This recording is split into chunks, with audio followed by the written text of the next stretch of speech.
Some of the most perplexing mysteries that we can come across involve people just straight up disappearing. While a lot of them can happen under mysterious circumstances, the most worrying cases of all can seem to just happen out of nowhere. Someone is just out living their lives when they vanish into thin air. These are fascinating to a lot of people and can invite digging into the person's past and their life. Was there something going on that no one close to them knew about? Was there an explanation for their disappearance that was just waiting to be uncovered? Did they win the lottery? Maybe they just didn't like anybody. Or maybe it was at a party 10 years ago when one of my friends was like, "Hey Roanoke, you ever think about just like leaving society and not coming back?" To which I answered, no, not really. And that would be the last time I would see my friend. I have no idea what happened to that man. Like, I even live in the same town that he lives in. I have not seen him. Anyways, people just disappear sometimes. So in a lot of cases, the answer still seems to be no, there's nothing mysterious about their past. And those that like knew the person are just kind of left in limbo, never truly being able to understand what happened to their loved one on that day. Sadly, the only closure that many people get is when the missing person is found not alive. This is always a tragedy, and in a lot of cases doesn't really do much to explain the circumstances of their going missing. Occasionally, some answers can be found with their remains, some clue or some hint that either leads authorities to those responsible or shows a reason that the person was missing decided to kind of take themselves away from society. And very occasionally, missing people can show up alive and well. They can reappear, sometimes many years after the fact and many miles from where they disappeared. And I think this is probably what's gonna happen to my friend at some point. I think he's gonna come back. I don't think anything bad happened to him, but I think he may have legitimately been one of those people that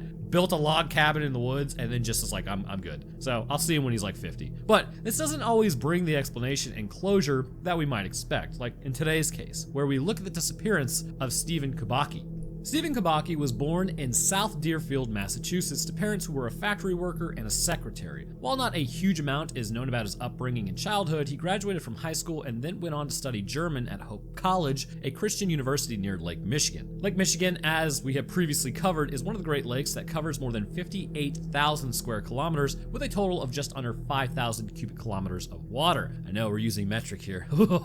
Over hundreds of years, the bulkers and tankers then made the arduous journeys around the areas of the lakes. Those were economic staples and moved an almost unimaginable quantity of goods, people, and produce pretty much everywhere around. However, they were also a source of regular disaster with many sinkings and wrecks over the centuries. By his own admission, Stephen spent a lot of his high school years cutting class and rebelling, but his college years seemed to be going, at least on the surface, a lot smoother. By the time 1978 rolled around, he was 1 year from graduation and was trying to figure out exactly what he wanted to do with his life. You know what? That doesn't change. I'm 31 and I'm still trying to figure that out. Trying to be an astronaut, running out of time. But it was in February of this year that the then 23-year-old Stephen decided he would set out on a brief weekend cross-country skiing trip by himself. He was a healthy, able young man and seemed to be doing well in his studies, so he planned an expedition for the day, or at least maybe 2 days, and it didn't really seem anything that's gonna happen out of the ordinary. He had a history of enjoying outdoor activities like skiing and mountain climbing, and he planned his route to be one that he covered before, one that started off along the southern side of Lake Michigan. He set off along the edge of the lake in the snow on the 19th of February 1978 and then promptly disappeared. When a pair of skis were found 2 days later on the 21st of February, abandoned by the side of a trail, a search of the area was launched. All seemed to be left aside from the skis were just footprints, and it headed directly towards the lake itself, and then nothing. The searches at the time didn't come up with anything more than concrete than just, he's gone. They dug into his background and found no reason amongst his friends or family that he would willingly want to disappear. He had all but achieved his degree, needing only a couple of additional courses to get it over the line. He was about to start working with a local newspaper, and his parents and classmates reported no known issues in his love life or amongst his friends and acquaintances. Worried and unwilling to believe the worst, his parents began to spend money on private investigators after the official searches were called off with nothing to report and not a thing found. Unfortunately for them, despite the money spent and all the effort, all of the additional investigations turned up the same result. The dude was just gone. Without any sightings of Stephen, no clues to go on, and no body found, the entire situation was essentially up in the air. All theories began to swirl about what might have happened to him, as is common with the human brain. When we don't know something, we just fill in the blanks. The first, and presumably the most likely, was that he had succumbed to the brutal weather in some way, shape, or form. Yes, he was seasoned and experienced as an outdoorsman, and a young man in the prime of his life, but he would be far from the first to be caught out by the brutal weather. It's kind of actually hand in hand. young people, and I can't believe I'm saying young people at this age. Oh my God. No, I'm young too. I'm just on the old side of young. Essentially, you think you're invincible, and then your 30s hit and you're like, oh, it doesn't stop. I'm not invincible. And that's the problem. In your 20s, you can freeze to death. It is very common. But there had been no reports around this time or along the route of any particular storms or weather events that would have been likely to cause any travelers just any issues. But the fine line between being entirely okay and succumbing to exposure can be razor thin in these climates. In addition, another possible cause for his disappearance was attributed to the enormous body of water that he was traveling along and the coast of. If there was an ice kind of packed on the lake at the time, there is always the possibility that someone can fall through, whether intentionally or by accident. And once you're in the freezing water, your survival time drops drastically. If Stephen had entered the frigid waters of Lake Michigan at this point, by whatever means, the likelihood was not only that he was already dead, but then his remains would never be recovered, yet another victim claimed by the lake. And before we talk about some of the wilder theories that people were discussing at the time, it might be worth talking about another element that played into the speculation about the disappearance.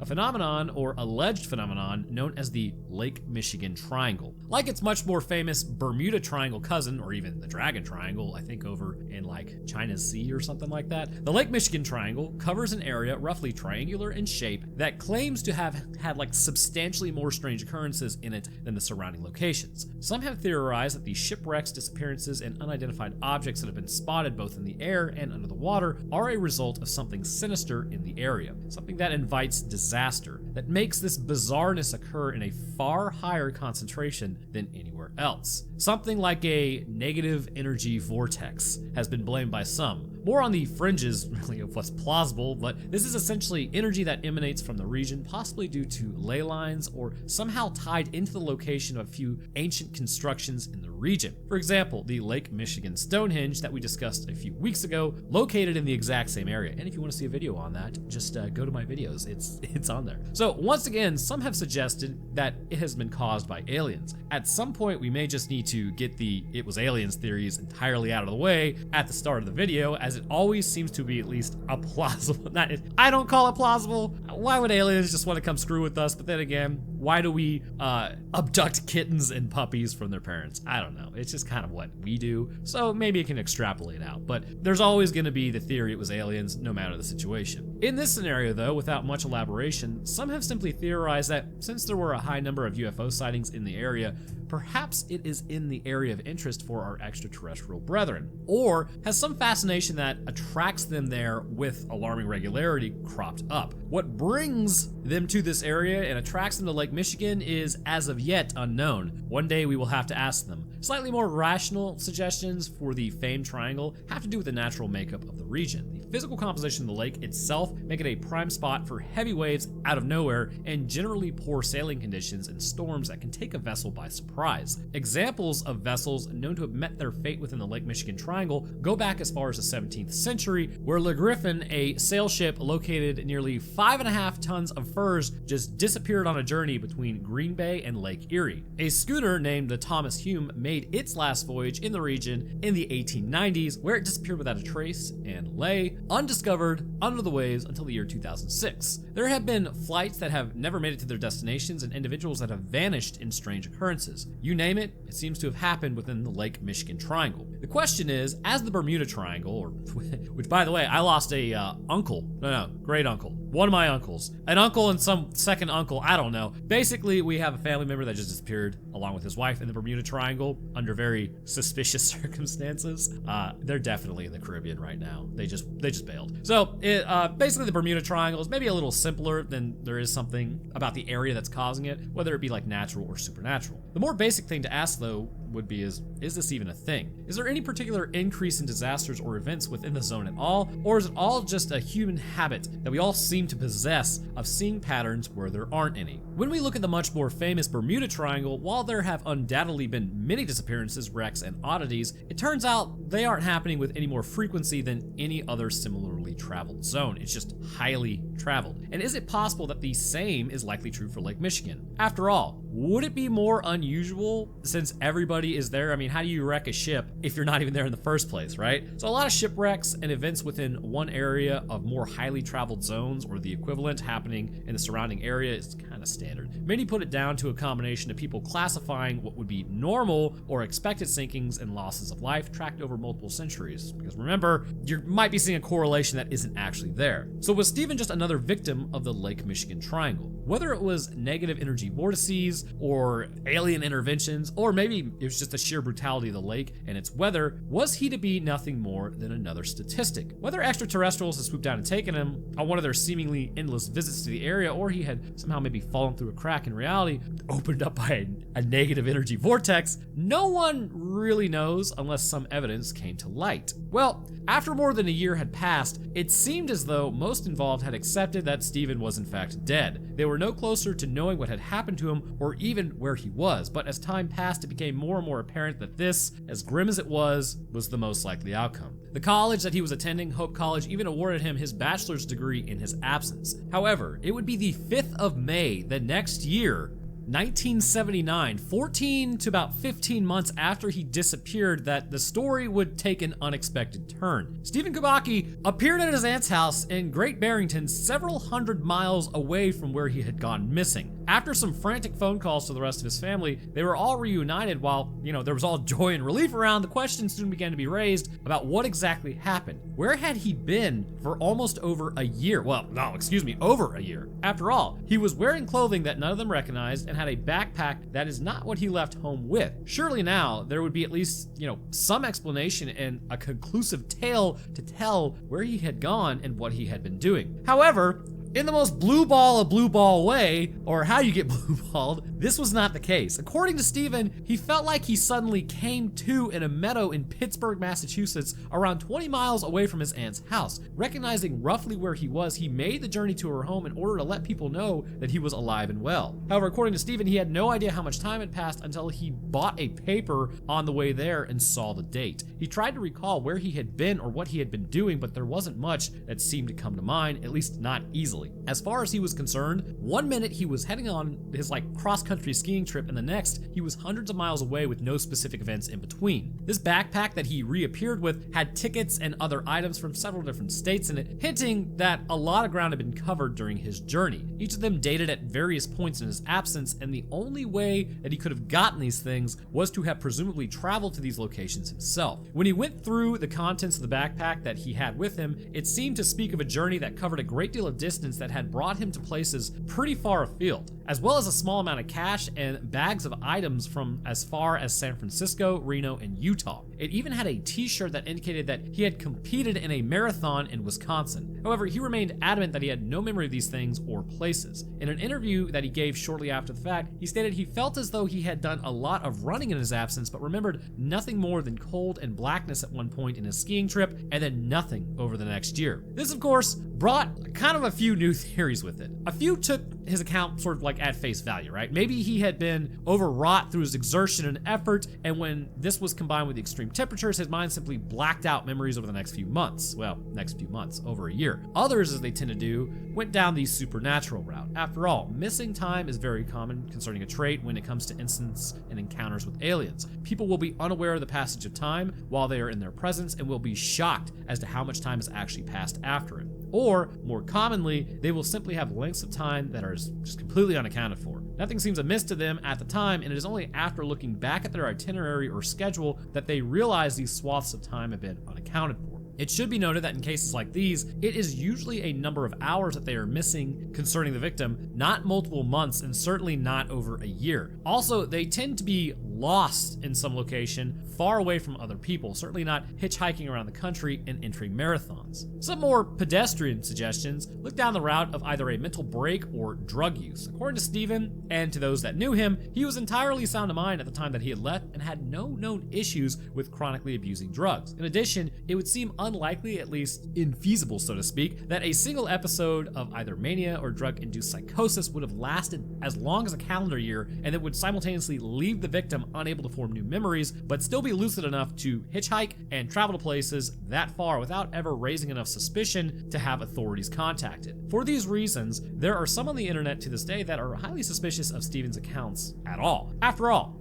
They look at all the elements, and when taken at face value, they doubt how credible really any of it is. There are two rough groups of theorists that choose to disbelieve his versions of events, and both believe he is not telling the truth at all for very different reasons. The first believe that he encountered something out there in the frigid darkness and is simply keeping the truth to himself. He had some form of supernatural or extraterrestrial encounter and is feigning ignorance for reasons that he can never really quite elaborate on. The second group have a take that seems a little more plausible to most. Stephen Kubacki simply decided he wanted to take a bit more time out, a break from his routine and his life, and he did it without telling anyone. Whether on the spur of the moment or by a plan that he had hatched beforehand, at some point during his snowy journey, Stephen simply diverted his route and spent the next year traveling the country doing whatever he wanted to do for 14 months. And it has to be said that even in the face of these theories about like the drug use and mental disorders, in the face of tales about UFOs and ley lines, there is a beautiful simplicity to this theory. After all, plenty of people take a year out either at the end of their studies or at some point in the middle, and many do it without any concrete plan or set itinerary. Many people just take what they can get, they just get like anything they can carry on their back, and then set off to explore and live life without any commitments or any limits, at least for a little while. And this would adequately explain how he managed to hitchhike to all these locations to experience places so far away from where he set off. But the issue with this idea is that no matter which way you cut it, it feels a little harsh. If it was pre-planned and he had fully intended to bum around the country for a year, then he had to know that his parents and friends would think the worst and believed that he had died, or at least some great harm had come to him. There really is no good reason that anyone has ever come up with for why he simply wouldn't tell those that cared about him, or that he apparently would care about, what his plan was, or at least get in touch with them during the time that he was away. Even taking aside the worry and stress, it was almost certain that some sort of search would be carried out when he failed to return home. So anyone that thinks this was pre-planned, the whole thing, and reappeared just to deny any memory of it would really cast him in a fairly negative and extremely selfish light, and to be honest, he'd probably be labeled a douchebag. So equally, if this was the case, then surely over the course of more than a year, he would have come up with like a cover story or explanation that was at least a little more convincing and thorough than "I don't remember any of this." The interest in Stephen's case wasn't exactly huge or widespread to begin with, and after his reappearance, he seemed to just get on with his life exactly where he had left off, and nothing more came of the case. He did mention a few months after he reappeared that he had some plan to attempt to go back on the route that he had taken and see if anything of interest stuck out to him, but nothing ever seemed to come of it.